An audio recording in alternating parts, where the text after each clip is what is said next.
لعل هداد انت معي وحسوسة انت.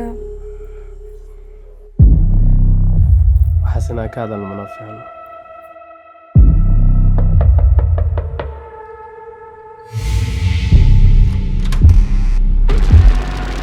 يا تاي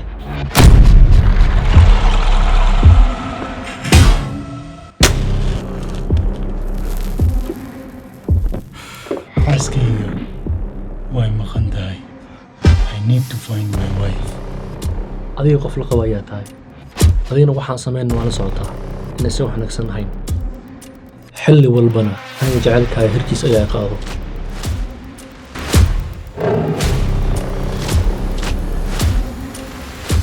oo hadda madile Noor took my wife and I will take his life.